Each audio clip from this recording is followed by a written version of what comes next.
I'm just looking at the ceiling. So. Oh, yeah. Sorry.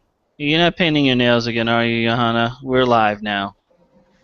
No, I'm fine. Actually, what's hilarious is that Lorenzo is not on, and this is the quietest Johanna's ever been.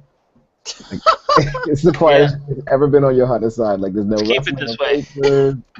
There's nothing going on. And I just started knitting a little bit. So And that's she funny. and she is in the closet, folks. She is in the closet. I am in the closet. Not in that sense. I mean, in the literal sense, she is in the closet. Oh my god. All right, let's get it going. All right, let's do this thing. Hello, hello, hello, and welcome back to the Agents of Helm podcast.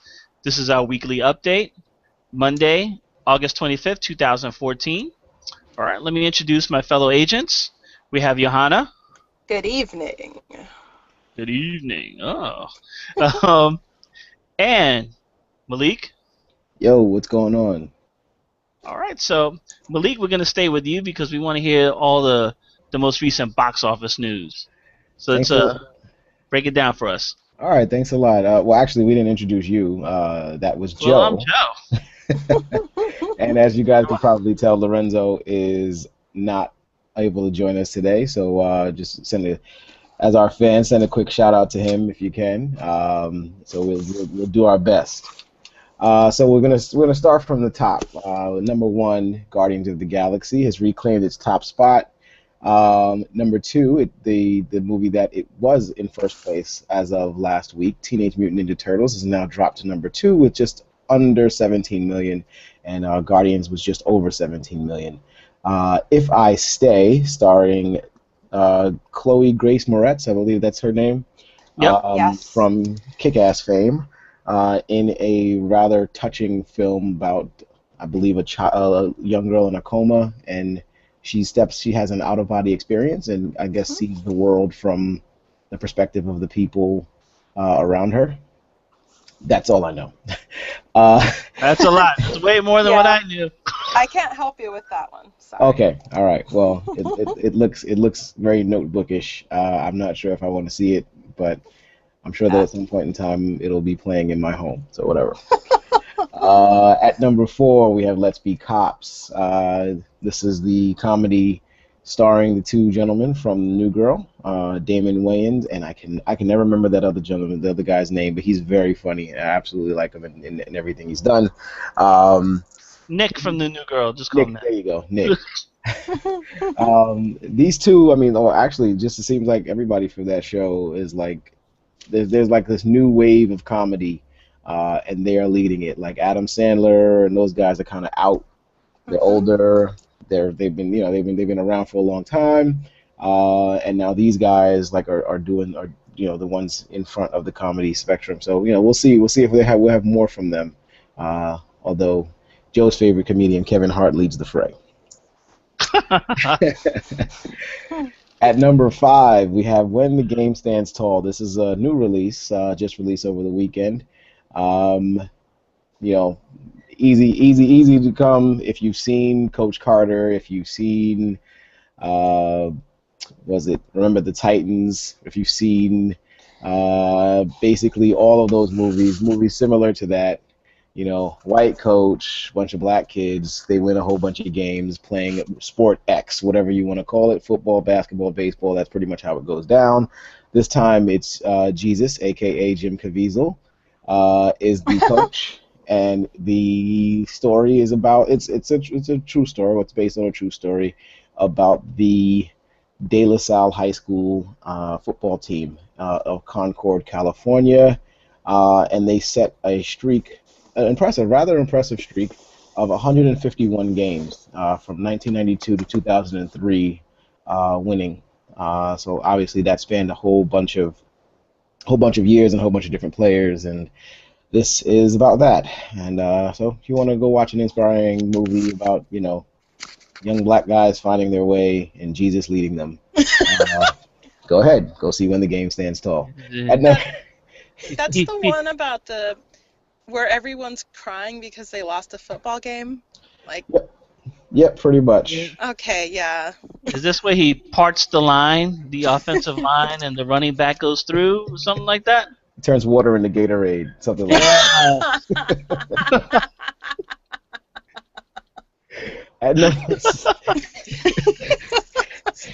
At number 6, we have The Expendables 3. Another movie with a bunch of 70-year-old men running around shooting each other. Cops and robbers was a lot more fun when kids did it. I think that now, with these old guys doing it, I guess it's a lot of fun for them, but it hasn't seemed to be much fun for movie viewers because it only made $6 million in the theaters this weekend. Number 7, we have The Giver. We will move on. At number 9, Move. At number 9, we have The 100-Foot Journey. I don't remember this movie, and I don't necessarily think I need to. At number 10, we have Into the Storm. You guys can check out one of our old podcasts, one of our old weeklies. Lorenzo gave us a resounding thumbs down about this movie, so there's a reason why it's at number 10, and it's only been out for 3 weeks.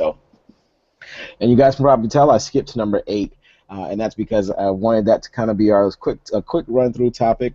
The number 8 new release for this week, Frank Miller's Sin City, A Dame to Kill For. If anybody that doesn't remember, this is the sequel to the Sin City film, which came out. What year was that, Joe? Do you remember what year? 2005.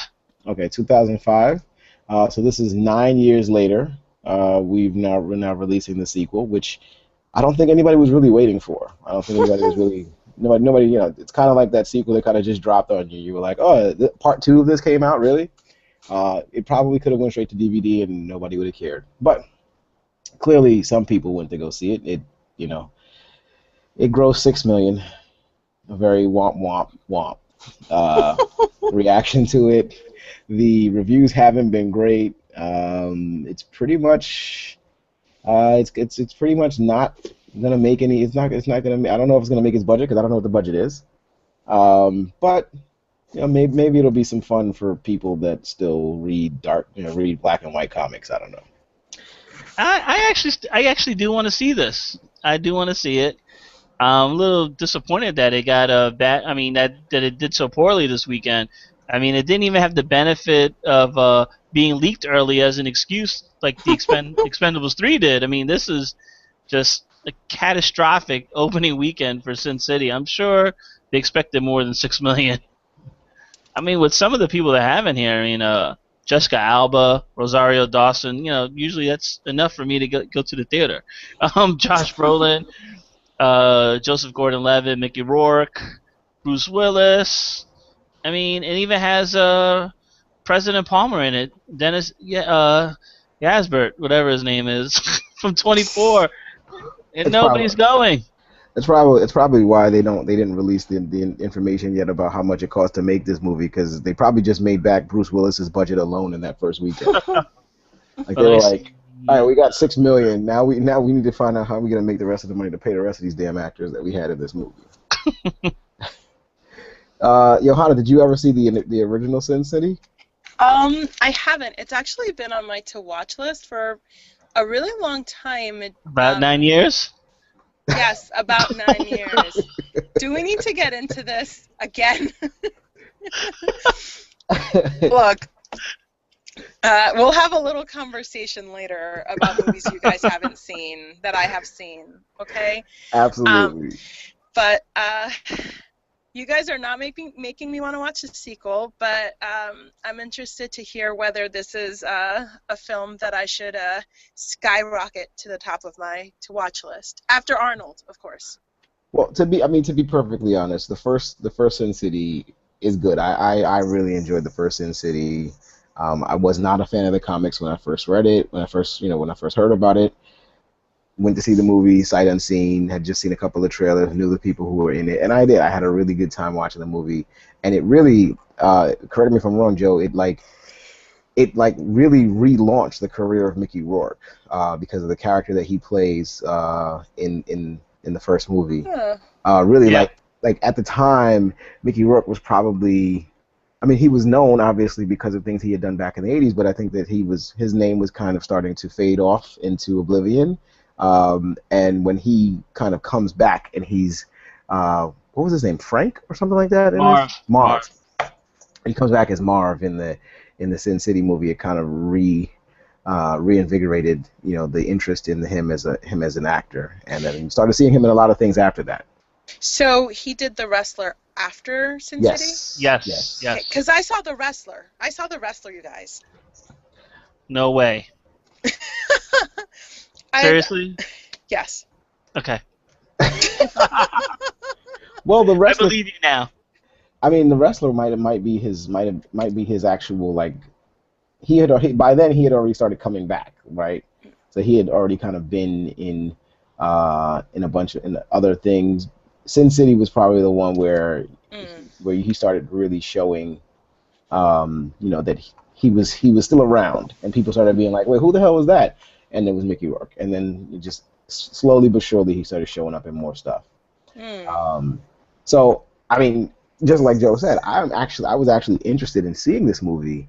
I found it very, very weird that it came out this time of year. End of August is usually the death sentence for movies. No one goes to see the movies. It's the end of August. It's the end of the summer. There's so many other things going on. Like maybe even Labor Day weekend, it would have been nice to have come out this weekend, maybe.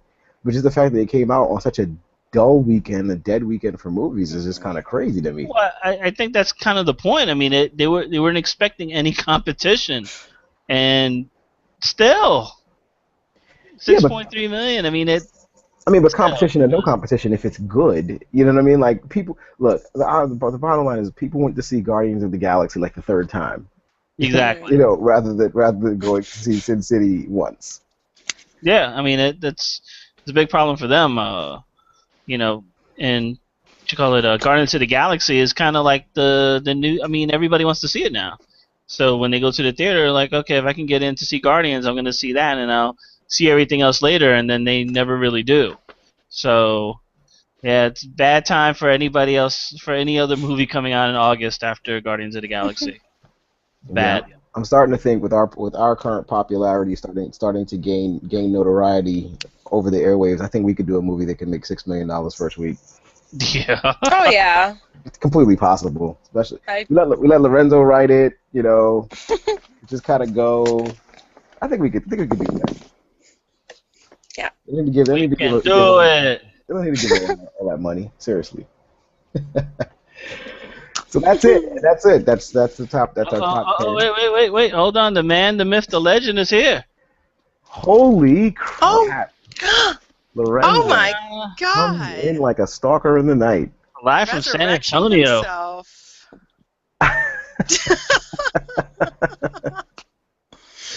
Lorenzo, if you're on, we can't hear you, man. Just to let you know, we can't hear a word you're saying, so you might just be popping in just to hear us go. So we just finished the box office.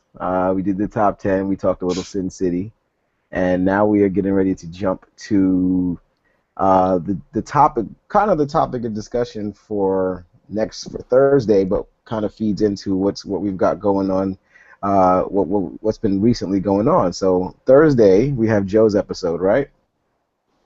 That's correct. It'll be the Arnold episode. Exactly. And in preparation of that, Johanna has watched Predator. Among other things that I'm planning to watch in the next 3 days. Yes, I saw Predator. Let me just talk for you, Johanna, and Johanna loved it. She said it was not enough violence. She wants to see more skin, literally more skin. She wants to see more skin. Is that right, Johanna? Am I misquoting you? Just a little. I thought it was gross. I thought a lot of it was gross. It wasn't the violence, like the guns, the whatever, like Expendables had that. But I mean, seeing those 3 guys flayed alive, I mean, not flayed alive, but flayed, I mean, did I need that? I get that sometimes in Game of Thrones, but this was like, I don't know, something about nasty, and I just kept having to cover my eyes. I will say that like the last 20 minutes were especially compelling, where Arnold finally realizes that he has to put the mud on him to survive. I had a friend, my friend's theory, my friend Howie, who I hope is listening, his theory was that this movie is about man realizing he's got to use brains over brawn to defeat the alien.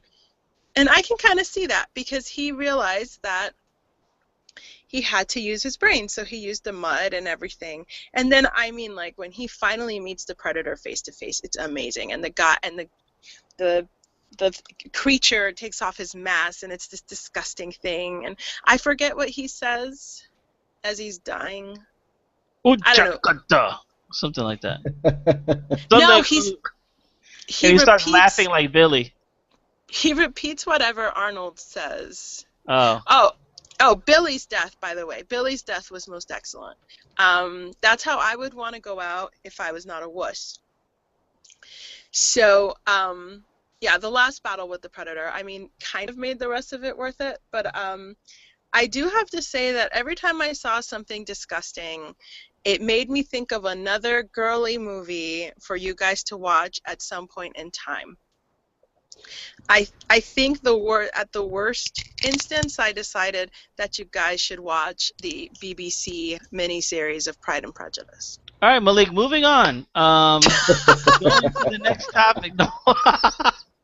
Pride and Prejudice? Yes, Pride and Prejudice. I'm too proud to be prejudiced. I can't do it. Now, see, here's my question, Johanna. So, hold on, has anybody called dibs on Gotham? No, we haven't called dibs. You mean to talk about it? Yeah. For this upcoming season, we got Gotham, we got Boardwalk Empire. Yeah. We're not there yet. We're not talking about that. I mean, that's like the show's not even on yet. It's on next week. Yeah, but then we'll talk about it next week. That's next week. I know. We need to establish who's talking about what. Yeah, we're actually recording now, so we're not talking about that now. We're not talking about that. Why can't we talk about that right now? No. No. Anyway. It's better than it's better than Pride and Prejudice. Well, that's what we're trying to get at. Johanna is trying to get us to start watching crappy girly movies. Right. No. And notice how I changed the subject to Gotham, and you're trying to bring it back to Pride and Prejudice. Who is this usurper? We Do you can't go here? We can't do that to Johanna. We have to give her say. We have to give her her opportunity to convince us to watch this piece of crap. Why? Nobody wants to hear her try to convince us to watch Pride and Prejudice. Well, we force her to watch. We have forced her to watch this movie, these Arnold movies that I'm pretty sure she had no interest in watching before, and we have no interest in watching. And the whole thing is. But the difference is Johanna is now thankful that she's actually into Arnold now, where I don't think the same is going to happen to us, right, Johanna? You don't have to answer now. Well, that's why I'm being strategic about it. You guys remember I was a teacher, and I had to find a way to get my students to engage with the material. So I think I will find some way and some movies that you guys will appreciate for their high cinematic value and their literary flavor. Any boobs in Pride and Prejudice?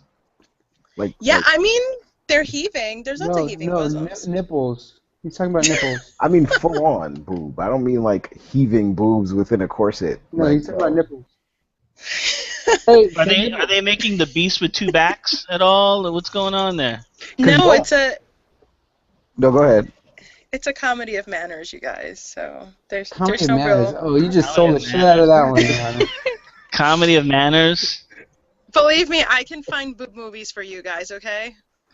Don't worry. That sounds like a challenge more than an offer. Well, you can. Who are you trying to convince? Us or yourself? I know plenty of literary movies that involve breastises. Okay. I don't want to sound like a complete horn dog. It doesn't have to. Too late. It doesn't. Too late. It doesn't have to have it in order for me to watch the movie. I'm just saying it would make the movie move a little faster, and maybe it would keep me engaged if I'm talking about a comedy of manners. If every once in a while you just kind of threw in a gratuitous boob shot. I guess I'm just not clear why we're even talking about this at all.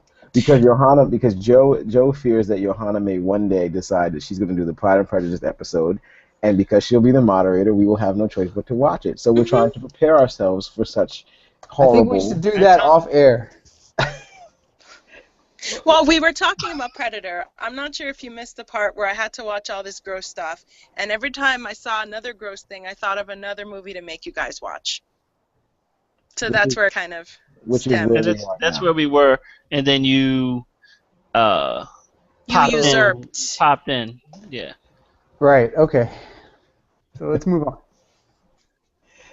So moving forward, we have a show that we definitely have one show. Johanna did not get a chance, unfortunately, she did not get a chance to see Masters of Sex this weekend, so she will she's not be dropping the ball. commenting on it. No, I She will dropped the not be ball too because I haven't gotten a chance to see my show either. Yeah, I don't think Yeah, we you will. see Okay, let me just tell you what happens. No. Walk down the First street, of all, I don't know if you're kidding. Walk Second of in. all, no. and then you look Hey, around look, I'm and like keep not walking. listening to you because either you're insulting my show or you're giving me a spoiler. And It's I don't kind of really like care. Frodo and which one it is. Samwise walking to the ring. It's kind of like what Alright. it is. Well, since Johanna did not, since I have it on Johanna tape how and- much you love that show, Joe. Oh. Well, since Self-promotion. Johanna and Lorenzo did not get a chance to watch their shows, I guess that gives Joe and I an opportunity to go all in, to go really, really ham on the most recent episode of The Strain. So, Joe, what were you thinking about this episode this week?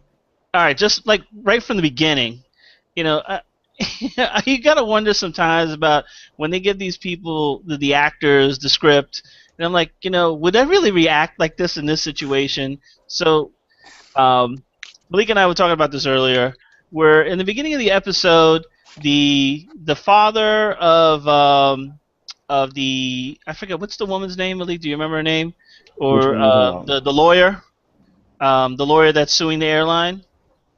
And she's one of the four survivors. Well, one of the four survivors, or first turned, we'll call them, is suing the airline, and she's in the house by herself because last week the maid took the children and Right. left because she was in fear of what the woman might do because clearly she didn't look well. So now her husband, the children's father, comes home. He arrives at night, and he's in a cab. So when he steps out the car, he notices like some of the what were they, like the help, like the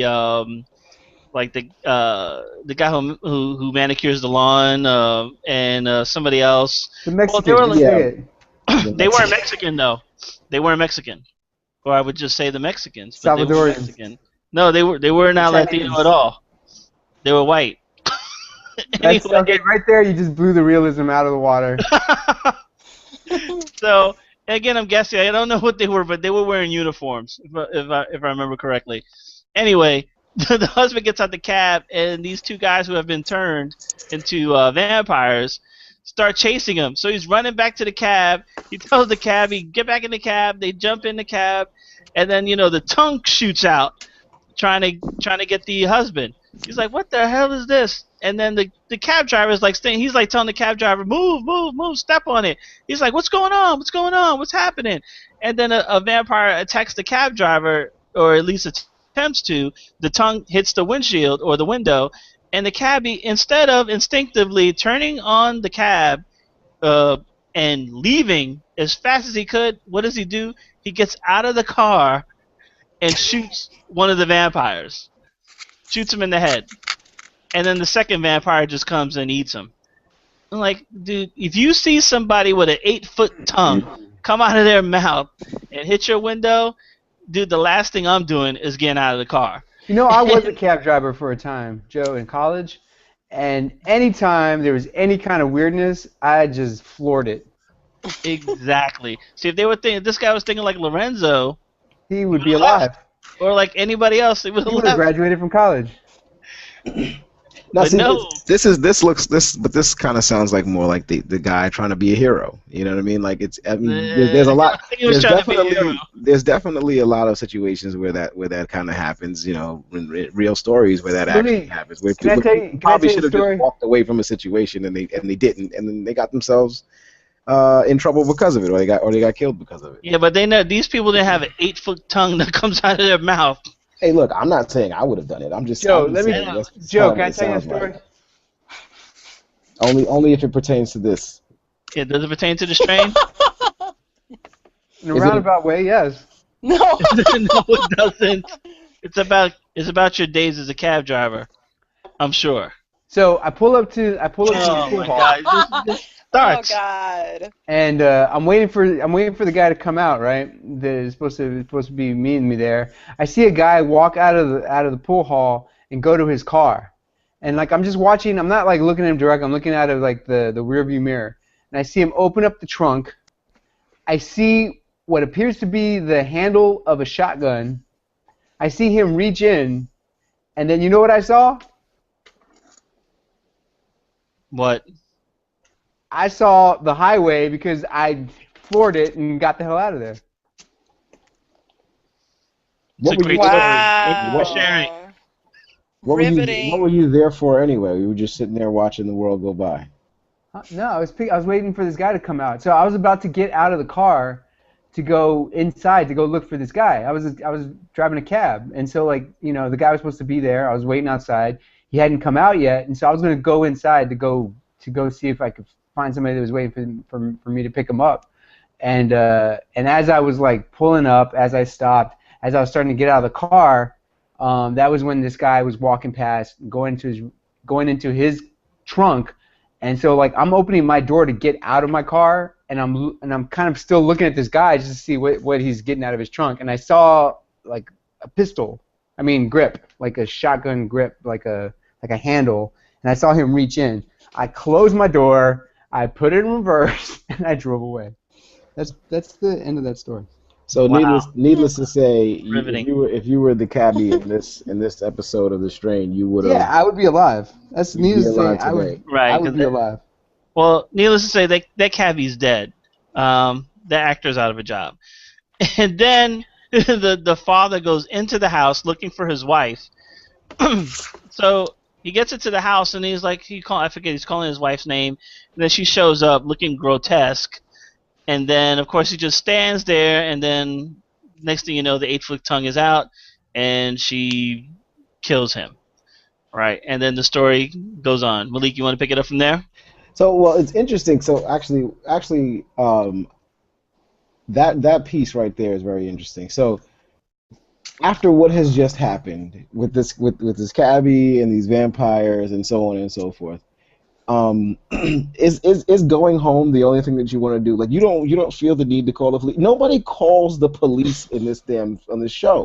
This is one of the things I have a problem with on this show. Okay, people are getting attacked by things with 8-foot tongues, and no one calls the cops. I get it. Like I get that some people don't trust the cops, so on and so forth. But I'm not going to be blamed for anything that happens when somebody with an 8-foot tongue comes out. I don't understand why these are not opportunities to call 911 even before you move on to the next stage of your life. I called the dispatcher and I told them it looked like somebody was pulling a shotgun out of their trunk, and I left. I did not deal with the police because it's time is money, man. You don't want to be dealing with police. So, no police. Just told dispatch why I didn't pick up the person, and I moved on to the next thing. Yeah, well, it just shocks me. No matter how much this stuff happens, it just shocks me. So many people are just like they completely avoid you. People dial 911 for the dumbest shit that you could possibly dial 911 for, but for the shit that actually happens. When stuff actually happens, like the guy that went into the sewer. Don't forget that. What about the guy in the alley in the previous episode when he gets arrested by the cops? Yes. And he gets arrested by the cops for knocking out a vampire, right? He knocks him out with like a fire extinguisher or something. Hits him in the back of the head, right? So the cops see that and arrest him. Did they even check the potential victim here and notice that there was an 8-foot tongue in his mouth, or something was wrong with him? Somebody's clearly people are clearly dropping the ball here. Like somebody should already know about this stuff going on. No one seems to know about this stuff going on, other than the few people that are being impacted by it on a regular basis. Everybody seems to be caught by surprise. By now, it's been what, like a few days, maybe a week since this whole thing has happened, and nobody's aware that these vampires are around, sucking people's blood. Like everybody seems to be just shocked by it when somebody has an 8-foot, when somebody looks dead and has an 8-foot tongue. By now, I think we would all know. Hey, so there's there's no like media coverage of no, what's No, going on. no. So no. there's the head guy, the guy who's masterminded this whole thing, is very rich. So he's paid off everybody to pretty much ignore what's going on. Or actually, no. What he's done is he's created a bigger news story, which is he's taken out the cell phones and any kind of media in the area. So you can't get cable, you can't get telephone, you can't get anything. You can't get TV, surprisingly, but there's no phones. You can't call anybody. So he's taken that down. So that's been like the big news story. So anything about vampires has not like it's taken away from the airline, from the people dead, from the people getting killed on the airplane. So it's taken away from that. So the attention is all on this media outage as far as the phones not working. So that allows them, and also the eclipse was a big news piece. So that's distracted everyone Why was the from eclipse a from the big news vampires, piece? because they were making like a big deal about it, and that's the vampires. The head guys, they did this during the time of the eclipse so that they could come out during the daytime. Some of them came out during the day. That's when the one in the alley was taken out by the Latino dude, and he smacked him over the head with the fire extinguisher. Now he's in jail with his cousin. That's his cousin, right? Yeah, His it's a cousin. who has been infected now and will most likely turn into a vampire In while they're prison. in the holding cell. In prison. So there's a whole bunch of other opportunities for people to Yeah. get and turn into vampires. Yes. So yeah, so the next scene is if I'm not mistaken, Joe, the next scene is when you show the making of the box, the concentration camp piece, Yeah. when they show the Yeah. box being created, right? Yes. And During, then, yep. but the scene that actually made me laugh was the scene where they're in where like you said, they're in the jail cell. The the cousin is like, obviously he's sick as hell, like he's not able to stand up or anything like that, and he's trying to, the Spanish guy is trying to tell the officer, like, hey, I need my freaking I need some medical attention for this guy.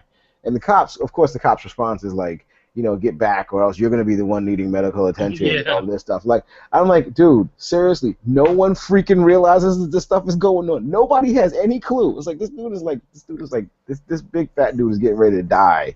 Or he looks like he's really, really, like, in the worst shape of his life. Is this how people get, I've never been locked up. I've never been in a holding cell before. Is this how people get treated when they're sick? I mean, like, somebody call the damn infirmary or the medic. Is there not a medic or something like that?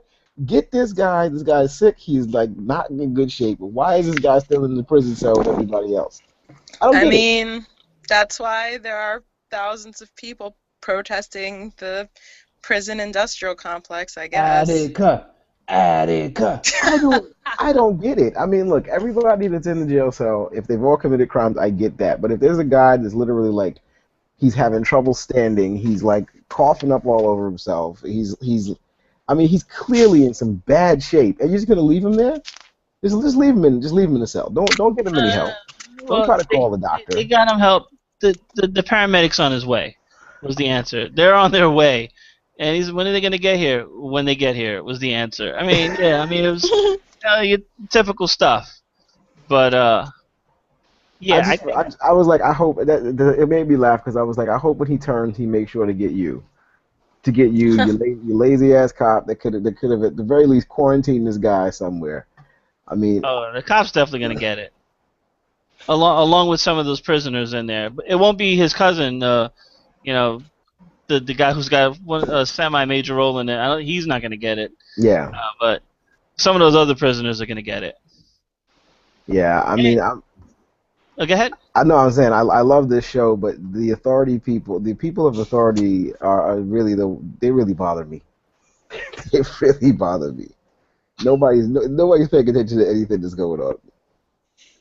Yeah, and then we had also in the episode we had the showdown or a semi-showdown of the old man and the German. Right. We had the showdown where they meet up in what is supposed to be Grand Central, clearly was not, but it was supposed to be Grand Central Station. Yeah, don't get me Uh, started with that. That's my other problem with that. Like Guillermo del Toro has clearly never been to New York because his locations on this show are so off. It's not even. I mean, it's sad. Yeah, but we know it because we live here. If somebody, in Kentucky has no idea, for the most part, what Grand Central Station looks like, so you could put anything. They're gonna be really pissed off. They're gonna be really pissed off when they come here for vacation, and they're just like, "Where the hell? Like, where the hell This is wasn't it?" in the strain. Not nowhere near it. It's not even close. That's the thing. I don't even know if they're actually shooting this show in New York to begin. Yeah, I don't think so. No, it's probably They're definitely not. Vancouver. Yeah, most likely That's where Canada they or shoot something. everything. Yeah. Hilarious. But you could tell it was supposed to be Grand. I mean, some of the architecture was a little similar, but clearly was not Grand Central Station. I mean, you have to give them bonus points for putting the signs up the right train station. The right lines, like it had the 456 sign and all that stuff there. Mm-hmm. You have to give them kudos for that at least. But we have the big showdown with the Jew and the German. So things didn't look well for the Jew, or the old man rather, and he gets saved by Ephraim he shoots the German in the leg with his gun full of silver bullets, right? Mm-hmm. Because we find out in this episode that they are deathly allergic to silver. Which seems to be the case in almost every vampire story anyway. What is it about silver that is so tough for these guys? I don't know. I'm no vampire expert. I just know in almost every vampire story, silver is deadly. Johanna, what is it about silver that makes it so hard for the vampires? I've always heard about silver in terms of werewolves. And it works in werewolves too. Yeah, I don't think like vampires, it's usually, I feel like a vampire expert now or something. It's like a stake to the heart, or like the head being totally like smashed in, or fire. Yeah, fire works for most everything. Yeah, fire has been used in the series already. The old man has used it quite a bit of times to burn. He burns all his victims, or even alive, he's burned some of the vampires if he couldn't kill them all, if he was outnumbered. So so there's fire, there's silver, there's the sun. The sun works on them. Now, what about just like UV? Like, does it have to be the sun per se, or can it be like one of those mood lamps? Like they're gonna carry a light box around and flash it at the vampires. Right. They have not used the UV light on them yet, but that has been used in past vampire films. Shows they need to somebody needs to call Blade. Yes, somebody clearly needs to call Blade for this. Now that you brought that up, I mean that was really the ending of the show. This week's episode, we find out that there is a band of vampire hunters. Thank God. Nice. At the end of the episode, you find out there is a band of vampire hunters who themselves, I believe, are vampires as well. Yes. That's what they look like. That's exactly what they look like, yes. But for somehow they are able to, I guess because of their costumes or their uniforms, that they are able to sustain the sun. Because they were wearing some kind of dark hooded outfits. And they used some sophisticated guns. Or a gun. It was like a gun. It was like an arrow gun or something like that, right? He shot like a stake. It looked like a stake. It shot a stake right from the gun through the vampires when they were rescuing the children from the lawyer who turned vampire, rescuing the children and the maid from her and the other vampires in the house. They just came in and just shot them up with the stakes. And then what was cruel was the maid did bring her daughter with her to the house to bring the children back, and the daughter accidentally, while defending herself, accidentally gets cut by one of the tongues. And it was pretty cool when I shouldn't say cool, but it was cool. It was cool. Yeah, it was smart as hell. The vampire hunter gang, or whatever they're going to be called, they inspect the children and the maid and say, okay, you guys look good, there's no cuts or anything, you guys can go. and they expect the maid's daughter, who had that slight cut on her hand. They're like, okay, everything's gonna be fine. You just stay back here, and they send the other three away. And she's like, what's going on? And then they just boom, shoot her right in the head. He's like, she wasn't gonna make it. Like she was infected, and Yeah. and of course that's the daughter of the maid, right? So Yeah. you know, Well, so you know what? like a She was the nanny. one that said, if they're sick, I'm a nurse. I'll help them. You know, that's what happens. See, That happens when you try to help. butting themselves into situations that got nothing to do with you. You should have just stayed your ass at home and watched telenovelas and chilled out. Okay, that's what you needed to do. You should have just did that. It was perfectly fine. But no, you got to try to use your doctor skills and go try to help these people. The nanny told these people something wrong with that woman, and nobody wanted to believe her. You know, maybe if the woman would have just said, she's a vampire. Well, Maybe, I I'm don't. tired Yeah. of these people with their vague descriptions. They're not well. She looks sick. No, just say he has an 8-foot tongue and it tried to bite me. I think It it'll just- get a lot more attention that way. I just don't think that sounds right to people. When people hear it, it just doesn't sound right. Like it sounds like you're not explaining it correctly. Hey, or their something. eyelids went sideways. I don't know what to tell you. It's freaky. It's hilarious. Good.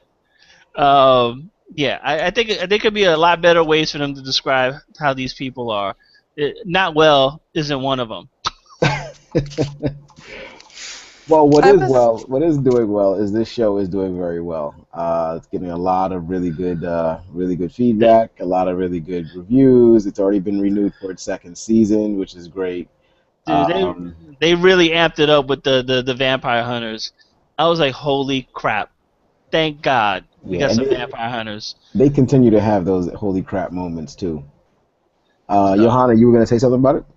Oh, just going back to how could people possibly not like acknowledge that these creatures are vampires or are out of the ordinary? It's actually something I talked about with Taylor the other day. Do you guys remember that sarin gas attack in Tokyo? Yes. Basically, there was nerve gas in the subways and a lot of people died and or were seriously hurt. So a lot of people, I read this book, it was just interviews of mostly witnesses, people who were affected, some cult members, and all of the witnesses pretty much said the same thing. They're like, we saw these guys, they had these foil pouches, Mm-hmm. and then they started puncturing them with umbrellas. But I didn't think anything of it. I just thought it was normal. I just went on with my day. So I think people, when something out of the ordinary happens, they tend to just file it away in their head. Yeah, but being it's somebody smashing a bag with an umbrella. If you saw somebody with an 8-foot tongue try to get you, Johanna, I think you're gonna tell somebody. I guess what I'm trying to say is people are often deep in denial when faced with things they do not understand. I'm not justifying idiocy. I just thought about that while you guys were talking. No, it's possible. I mean, yeah, look, there's nothing to justify about idiocy, but there definitely is ways to explain the possibility for it happening. But I mean, it's just days. It's been days of this shit. It's been days, and nobody's reporting anything. Like, it's not even like you know how like the news has like those side stories, like we'll have a story about so Joe, we could have a story about why nobody's cell phone works or why while all the electricity is like going ballistic, right?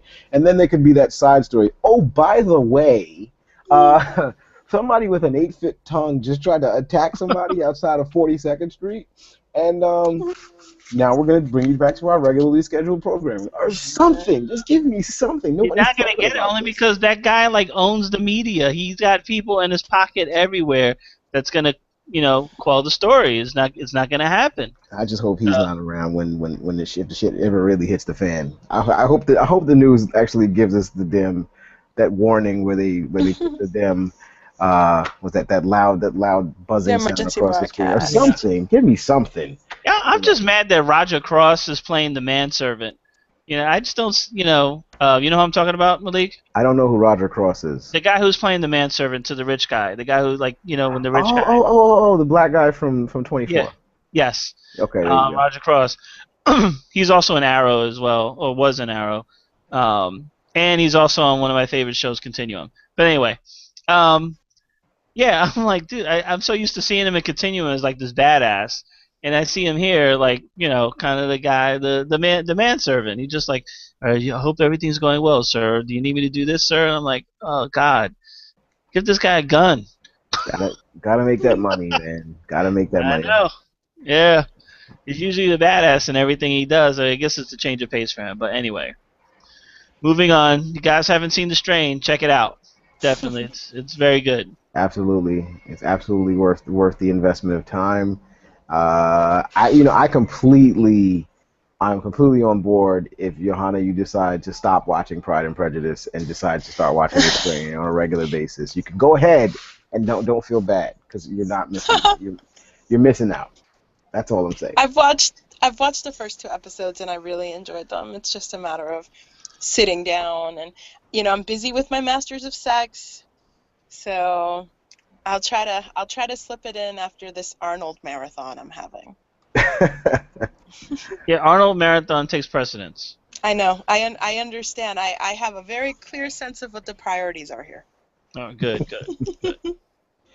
So that leads us into our last topic. So this is a brand new topic that that the agents decided to discuss, and I can't remember if it was from the brainchild of Lorenzo or Johanna, but I remember it being the two of them discussing us bringing this to the table and using our weekly discussions to talk about news of the weird. So each week, one of the agents will go out and find a very, very weird or very funny story in the news, and we will discuss it, and we'll discuss it on our weekly episode. So, Joe, today was Joe's opportunity to go ahead and find the weird story, and so Joe, how about you give us a quick rundown of the story that you found, and give us an opportunity to talk about it. But just before you go, we're going to post the link to whatever story we're talking about. We're going to post it on the website, so you guys will be able to see it as well.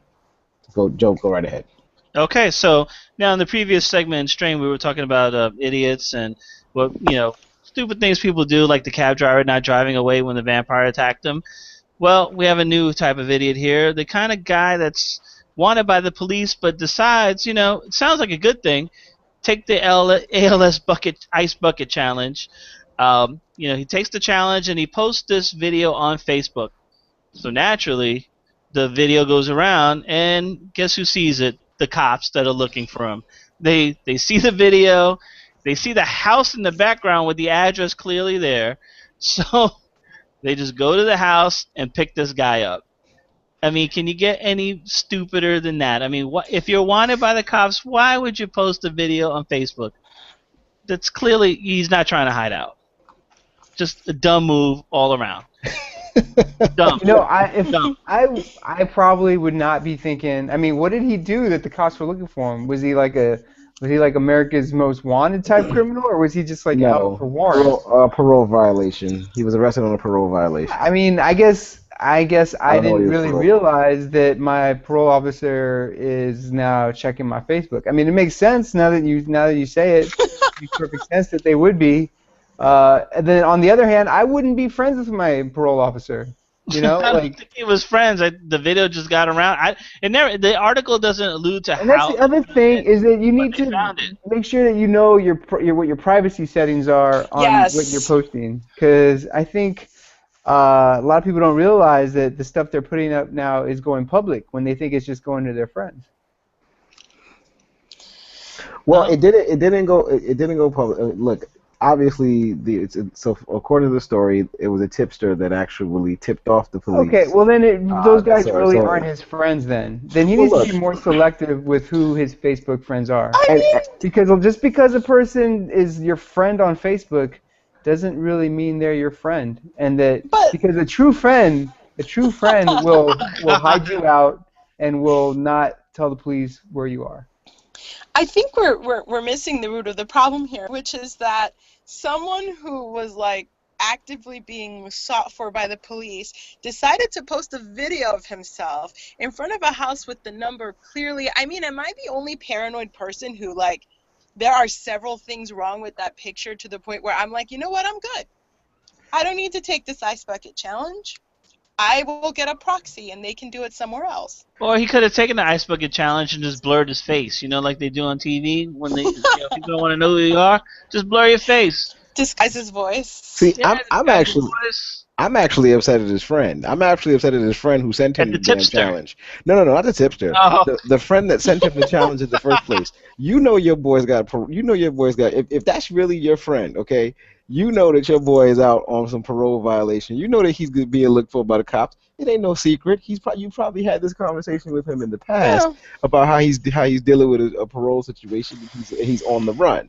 So of course you send him the ice bucket challenge. That I think somebody was trying to get him caught up, trying to get him arrested, and knew he was stupid enough to take the challenge.